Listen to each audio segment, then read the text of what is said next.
Hello, good morning students. Welcome है आप लोगों का सिनर्जी आईएएस एकेडमी पे, जहां पर मैं वनिका आप लोगों को क्लास 12th की पॉलिटिकल साइंस की बुक पोस्ट इंडिपेंडेंस, जिसको हम चैप्टर वाइज फॉर्मेट में डिस्कस कर रहे हैं। जो लास्ट लेक्चर था हमारा, उसके अंदर हमने 5th चैप्टर को ऑलमोस्ट डिस्कस कर लिया था, लेकिन जो टॉपिक्स हैं उसके मेनली जो लास्ट के टॉपिक्स हैं वो कुछ रह गए थे। तो एक बार तो हम 5th चैप्टर को खत्म करते हैं सबसे पहले, जिसको हमने लास्ट में क्या डिस्कस किया था, अबोलिशन ऑफ प्राइवेट पर्स।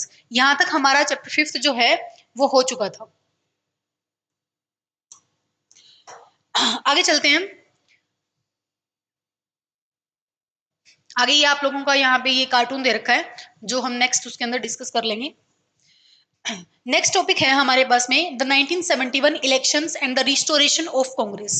अब तक हमने क्या देखा है, जो इमरजेंसी का टाइम पीरियड रहा, सॉरी इमरजेंसी का टाइम पीरियड तो अभी 75 में आगे आएगा।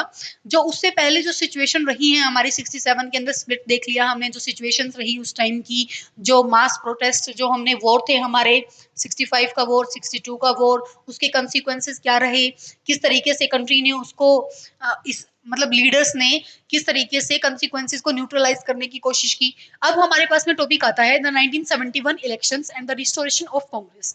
The split in the Congress जो हमने देख लिया, प्रेसिडेंशियल इलेक्शन जो हुए थे 1969 के, उस टाइम पे जो हो रखा था, reduced Indira Gandhi government to a minority.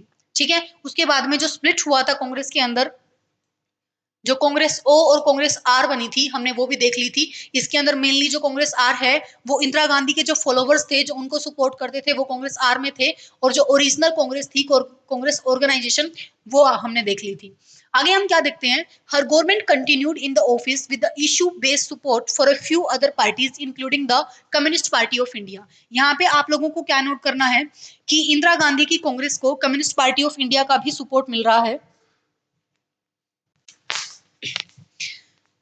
आगे देखिए, conscious attempts to project its socialist credentials. This was also a phase when the Indira Gandhi vigorously campaigned for the implementing the existing land reform laws and undertook further land ceiling legislations. आप लोगों ने जमींदारी abolition laws के बारे में पढ़ा होगा, जहां पे हमने क्या किया था, लैंड के ऊपर सीलिंग लगा दी थी कि एक जो बंदा है, जो जमींदार है, उसके ऊपर उसके पास इतनी ही लैंड हो सकती है। मतलब ये नहीं होगा, देखो, अगर आपको कंट्री की डेवलपमेंट करनी है तो सबसे पहले आपको लैंड डिस्ट्रीब्यूशन करना पड़ेगा।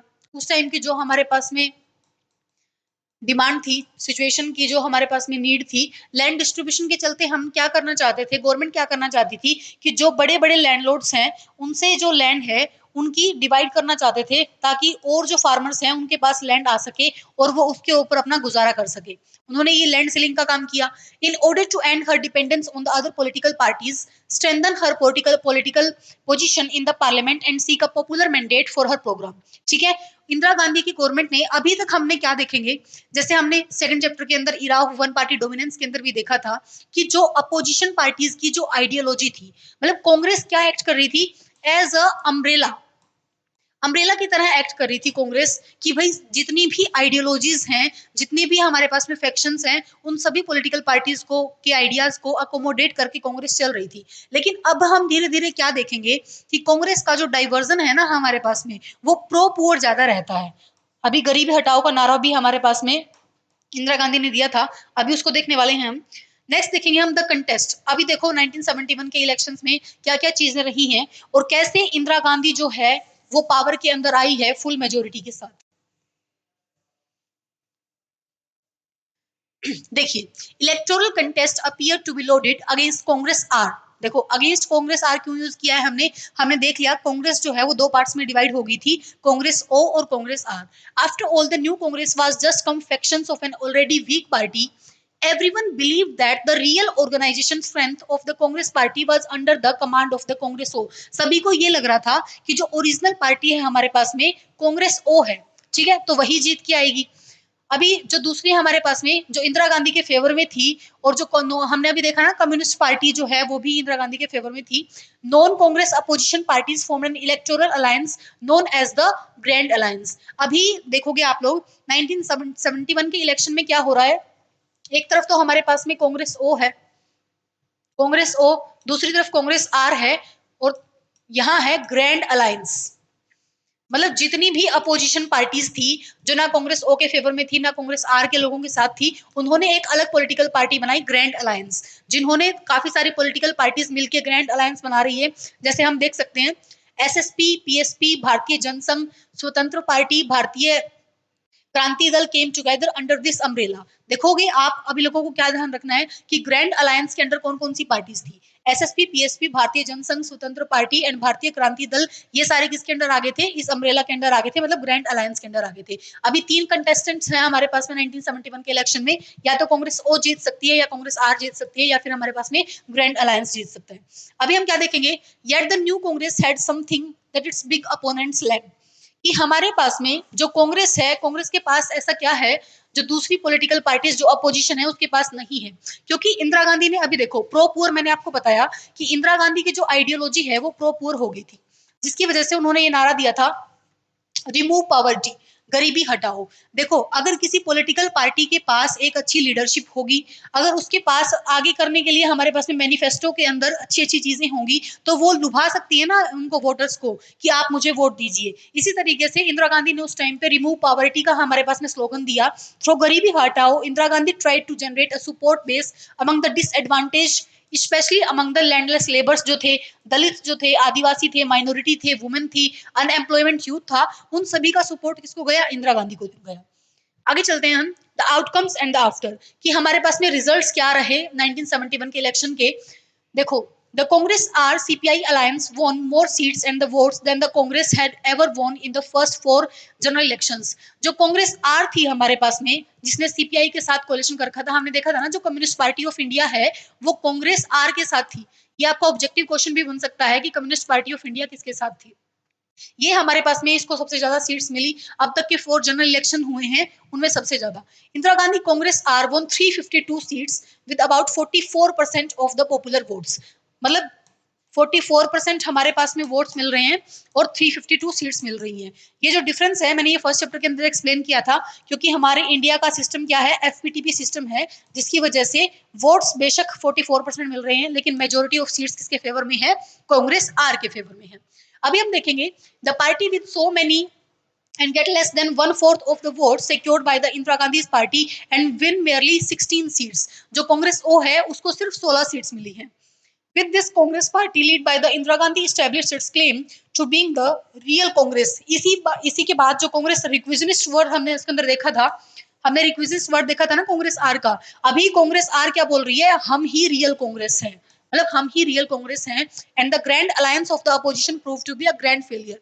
अभी हमने देखा था ना कि तीन जो हमारे पास में पॉलिटिकल पार्टीज मेजरली थी इलेक्शन में, कांग्रेस आर, कांग्रेस ओ, और जो तीसरा ग्रैंड अलायंस था।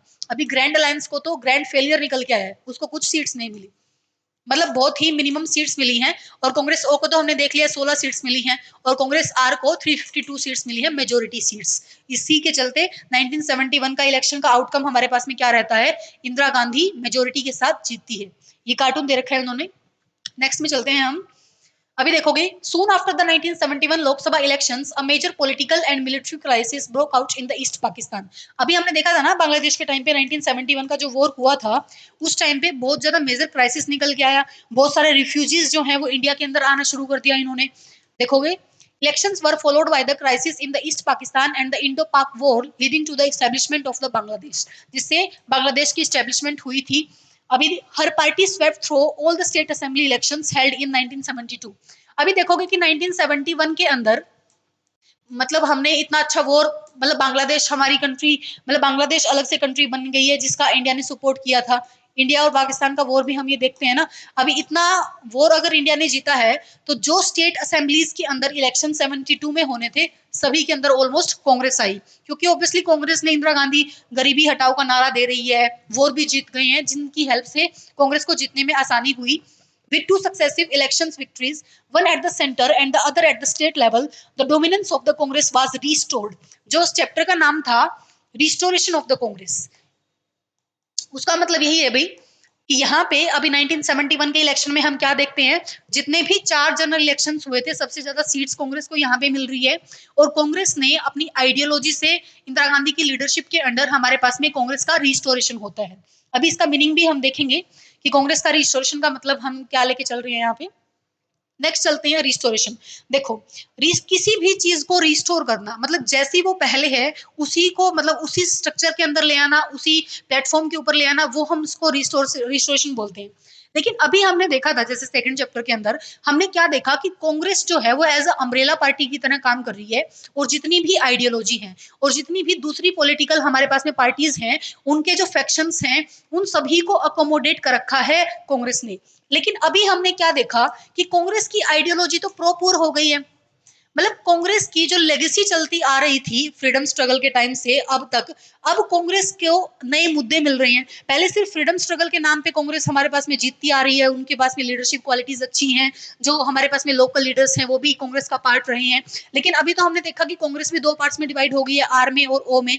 लेकिन जो कांग्रेस आर निकल के आई है उसने प्रो पुअर पॉलिसीज अपनाई हैं, उसके अंदर लीडर्स भी चेंज हुए हैं, कुछ लीडर्स और भी एड ऑन हुए हैं। तो काफी सारी चीजें जो है कांग्रेस की वो पहले वाली कांग्रेस से अलग है, क्योंकि उसने आइडियोलॉजी भी चेंज कर ली है। बेशक से रिस्टोरेशन हुआ है कांग्रेस का, मतलब हमने देखा कि मैक्सिमम सीट्स 352 सीट्स हमारे पास में कांग्रेस को मिल रही हैं। देखो, but does it mean that the Congress system was restored? What Indira Gandhi had done was not a rival of the old Congress party. In many ways she had री इन्वेंटेड द पार्टी। मतलब इंदिरा गांधी ने ये जो पहली पॉलिटिकल पार्टी थी ना उसको रिस्टोर नहीं किया है, इनफैक्ट री इन्वेंट कर दिया है पार्टी को। क्योंकि मैंने आप लोगों को बताया ना कि पहले कांग्रेस क्या कर रही थी, कैपिटलिस्ट के लिए भी काम कर रही है, सोशलिस्ट के लिए भी काम कर रही है, गरीबों के लिए भी काम कर रही है, जो दूसरे सेक्शन है उनके लिए भी काम कर रही है। लेकिन 1971 के इलेक्शन में इंदिरा गांधी ने गरीबी हटाओ का नारा देके क्या दिखाया है कि हमारे पास में जो गरीबों के लिए मतलब जो प्रो पुअर मेजरली वो इंक्लाइंड हो गई है अपनी पॉलिसी को लेके। क्योंकि ये इसीलिए हम क्या वर्ड यूज कर रहे हैं, री इन्वेंटेड, कि कांग्रेस जो पहले की चली आ रही थी, जो अम्ब्रेला कांग्रेस थी उस टाइम पे, जो डिफरेंट पॉलिटिकल पार्टीज को डिफरेंट पॉलिटिकल आइडियाज को अपने अंदर लेके चल रही थी, लेकिन आज के टाइम पे कांग्रेस ने अपनी आइडियोलॉजी को भी थोड़ा सा इंक्लाइन किया है। And the party occupied a similar positions in terms of its popularity as the past, but it was a different kind of the party. अभी मतलब डिफरेंट काइंड की पॉलिटिकल पार्टी हमारे पास में हो गई है। अभी तो दलित, आदिवासी, माइनॉरिटीज, वुमेन्स के लिए हमारे पास में इंदिरा गांधी ने काफी काम किया है। आगे देखोगे, despite being more popular the new Congress did not have the kind of the capacity. अभी देखोगे इतना कांग्रेस ने, जो कांग्रेस अपोजिशन को झेल रही थी पहले वाली कांग्रेस, आज के टाइम पे हम क्या देख रहे हैं, आज के टाइम पे नहीं सॉरी, जो 1971 का टाइम था उस टाइम पे मतलब कांग्रेस के अंदर थोड़ा सा फैक्शन था हमारे पास में, अपोजिशन को झेलने के लिए जो टॉलरेंस होती है, क्योंकि हमने देखा कि पार्टी का इंक्लिनेशन भी प्रो पुअर हो चुका है। अभी वो सारी पॉलिटिकल पार्टीज को अकोमोडेट नहीं कर सकती है, उनकी आइडियोलॉजीज को अकोमोडेट नहीं कर सकती है। Tensions and the conflicts that the Congress system was known for, while the Congress consolidated its position and the Indira Gandhi assumed a position of political authority, the spaces for the democratic expression of the people's aspiration actually shrank.